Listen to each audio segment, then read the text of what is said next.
Hola, ¿cómo están? Hoy es 25 de mayo de 2020. Quiero contar un testimonio. Doy un poco de contexto. Cuando en mi época de gentil, que yo andaba en el mundo y eh, hacía cosas que sabía que estaban mal, pero no tenía esa conciencia de pecado, porque además, por más que uno sabe que hace cosas que están mal, uno quizás piensa, bueno, ¿quién me juzga? ¿Quién me ve?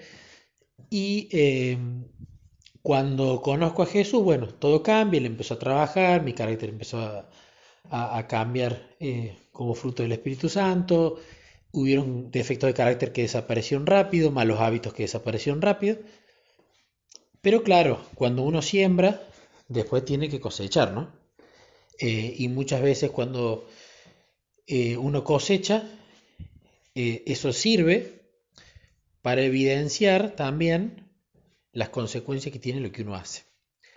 Entonces, si bien cuando conocí a Jesús, después tuve que humillarme, sufrir mucho, confesar pecados y fue muy doloroso, fue una experiencia muy dolorosa, la más dolorosa que yo he tenido en mis cortos 33 años, pero por lejos. Pero por el contrario, fue una experiencia con la cual tuve mi mejor tiempo de comunión con Jesús, hasta ese momento. Pero ¿qué pasó? Luego quedó ese miedito, ¿no? Y es como el dicho, el que se quema con leche ve la vaca y llora. Yo siempre le decía a Jesús, tengo miedo que entonces todos mis defectos de carácter, cuando vos me los estirpes, me duela de tal manera como me dolió el tener que humillarme y confesar ese. Y es como que tenía ese miedo y cada tanto aparecía y lo llevaba a Jesús y se iba yendo. Y ahora hubo un momento a solas con Cristo.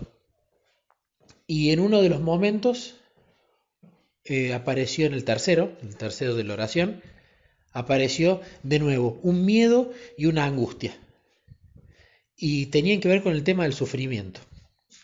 Y yo sé que el cristiano sufre, no va a sufrir todo el tiempo, por supuesto. Va a sufrir persecución, va a sufrir agresiones, pero muchas veces va a sufrir por las consecuencias de los actos pecaminosos y muchas veces va a sufrir por apartarse de Dios y Dios permitiendo ese sufrimiento. ¿Para qué? Para que vuelva a Él rápido. Porque sabe que es la única manera, y nosotros tenemos que tener muy claro eso, la única manera de la obediencia es por fe. Y la fe es la confianza en Jesús. Y la confianza en Jesús, ¿cómo se obtiene? Pasando tiempo con Él, de calidad. ¿Qué pasó? En este tercer momento fui y le derramé todo ese miedo al sufrir, por los defectos de carácter que sigo teniendo y que veo. Y después vino una paz. Fue lindo, sí, fue bonito. Luego viene el cuarto momento, el momento de la meditación. Y ya en el momento de la meditación vino algo muy lindo. En Romanos capítulo 5 dice, en consecuencia, ya que hemos sido justificados mediante la fe, tenemos paz con Dios por medio de nuestro Señor Jesucristo. Bien, yo siempre le digo a Jesús que por medio de la relación me siento justificado y me siento salvo. La salvación, por supuesto, dura en el momento presente, no dura para el otro día. Pero dice que también por medio de él y mediante la fe tenemos acceso a la gracia en la cual nos mantenemos firmes. Buenísimo. Pero luego dice que también no solo nos tenemos que regocijar en la esperanza de alcanzar la gloria de Dios, sino que también nos tenemos que gozar en nuestro sufrimiento. Y dice, ¿por qué? Porque el sufrimiento produce perseverancia. La perseverancia entereza de carácter, la entereza de carácter esperanza. Y tenía que ver exactamente con lo que yo estaba hablando antes. Enoc, y él me viene hablando mucho a través de Enoc. Enoc tenía una relación espectacular con Dios. Probablemente, según lo que yo conozco, es el profeta, sacando a Jesús por supuesto, que mejor comunión tuvo con Dios. Enoc no tuvo que pasar una prueba en un horno de fuego, ni es conocido porque lo metieron con leones y le cerró la boca a los leones, ni es conocido porque hizo descender fuego del cielo, pero es conocido en lo que a mí atañe y lo que a mí más me interesa, porque él disfrutó y caminó 365 años con Dios, tuvo una intimidad como no tuvo nadie. Entonces, cuando leo estos versículos, hablando con Jesús, veo la respuesta. Si yo te permito que pases sufrimientos, es porque eso va a producir perseverancia. ¿Perseverancia en qué? En permanecer en Jesús. Pero entonces, ¿qué? Si yo permanezco en Jesús, no va a ser necesario que Él permita ese sufrimiento. O sea, si vivo el caminar de Enoc, no va a ser necesario ese sufrimiento. Y la perseverancia, por supuesto, el permanecer en Cristo, acá está la obediencia por fe, va a producir la entereza de carácter, la perfección de carácter, los defectos de carácter que se van yendo. Entonces fue muy lindo este versículo, este fragmento. Me dio mucha tranquilidad y siguió confirmándome cosas que ya me venía diciendo, lo cual fue bonito. Después viene la vigilia. Y en la vigilia, en uno de los momentos, categóricamente Sara agarra y habla de algo que yo ya lo he escuchado, ya lo he ido a hacer, pero me di cuenta que no lo hice tan bien como tendría que haberlo hecho. Cuando hablan de ir y decirle a Dios, ¿quién sos? ¿No? Y citan la historia de Jacob, ¿no? El significado del nombre Jacob, cuando está luchando con el ángel y le pregunta quién sos, ¿no? Donde Jacob le tiene que básicamente ser sincero y decir, yo soy esto, sin excusa, sin justificarse. Yo soy un engañador. Y cuando voy a ese bloque, fui a hablar de lo mismo que le venía hablando. Yo le soy muy sincero con mis defectos de carácter y mis pecados. Me gusta hablarle a calzón quitado a Jesús sobre esas cosas. Porque además eso se trata de ser sincero. Pero en este bloque afloraron muchos defectos de carácter, muchos pecados y muchas cosas que justamente yo o no me daba cuenta o me las trataba de justificar en mi comportamiento. Y afloraron una cantidad de cosas que le terminé diciendo a nuestro Papa del Cielo. La verdad que veo muchas cosas de Satanás acá. Veo muchos problemas y no me estaba dando cuenta. Entonces fue una imagen conocida pero dolorosa de ver. Pero la liberación fue muy linda. Fue muy lindo haberle volcado todo. Bueno, termina la vigilia, fue muy linda, muy bendecida, la disfruté. Hubo una respuesta muy, muy hermosa con respecto a otras preguntas que le venía haciendo. Pero lo más hermoso estuvo cuando vino el momento quinto y fui a meditar, ¿no?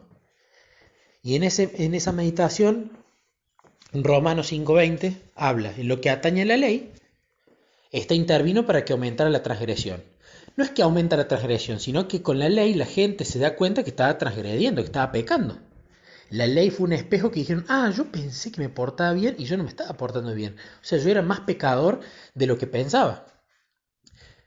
Que es lo que a mí me había pasado en la vigilia. Tengo un abanico de defectos de carácter que se los dejo a Jesús y tengo la confianza en que mediante la permanencia Él va a trabajar. Pero afloraron muchos más transgresiones y cosas que yo no me estaba dando cuenta.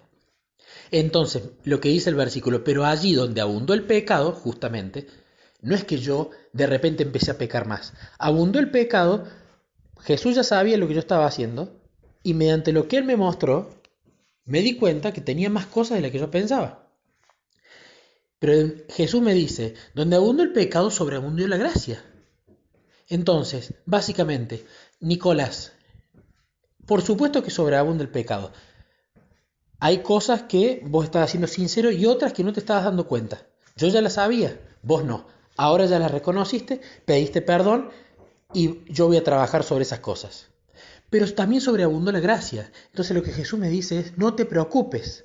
Si yo comencé la obra en vos, la voy a perfeccionar. Porque la gracia, las cosas gratis que nos la da porque estamos en su presencia. Pero hay una condición ahí. No es, como usualmente se cita, el que empezó la obra la va a perfeccionar. Si vos estás permaneciendo en Jesús. Si sos como Enoc, que caminas con Él, que todo el tiempo estás charlando, que disfrutás de su presencia. Ahí es cuando los defectos de carácter van a ser de manera muchas veces imperceptible sacados y vos te vas a dar cuenta cuando ante situaciones similares ya no reaccionas de la misma manera. Entonces, no solo me ayudó a conocerme mejor, sino que Jesús me respondió algo que era mi miedo. Vos, Nicolás, tenés miedo a sufrir como sufriste por las consecuencias de tu pecado. Bueno, por un defecto de carácter que vos tenías y que ya no lo tenés más. Y ahora tenés otros, y muchos. Pero no andes con miedo. ¿Cuál es la fórmula para que yo no tenga que permitir el sufrimiento, para que vos vengas más a mí, clames más conmigo y yo de esa manera pueda liberarte de esos defectos de carácter. Que permanezcas caminando conmigo, no te alejes. Entonces, si vos perseveras, va a venir la entereza de carácter y así la esperanza. Pero si vos no perseveras, yo voy a necesitar permitir que vos sufras para poder justamente tener mayor comunión con vos y así, permaneciendo el pámpano en la vid, poder permitir que vos des los frutos del Espíritu Santo y así menguar tu defecto de carácter. Así que fue hermoso, bello, se fue ese miedo, se fue esa inquietud y por sobre todas las cosas pasó algo muy lindo, que cuando conté este testimonio en el grupo, al final del momento 5, lo terminé de contar y Jesús me impresionó con un recuerdo, que el hermano Alcenio en el encuentro anual de Momentos Solas con Cristo ya me había dado la respuesta a la pregunta que yo le había dado y yo no me había acordado. La dio sintética, corta y al punto, que era exactamente la misma que ahora me confirma Jesús a través de este momento a solas con Cristo, la vigilia y lo que he venido meditando en esta cuarentena. Así que quería compartirlo para gloria de Él, porque había una cosa que no entendía. Si vos sos un Dios de amor, ¿por qué siento miedo? Si vos sos un Dios de amor, ¿por qué siento angustia? Y bueno, probablemente era porque no estaba todavía reconociendo pecados de los que no me estaba dando cuenta o defectos de carácter de los que no me estaba dando cuenta. Pero cuando Él muestra el problema, también muestra la solución. Y ya la venía mostrando de antes, así que gloria a Dios por eso y quería compartir este testimonio.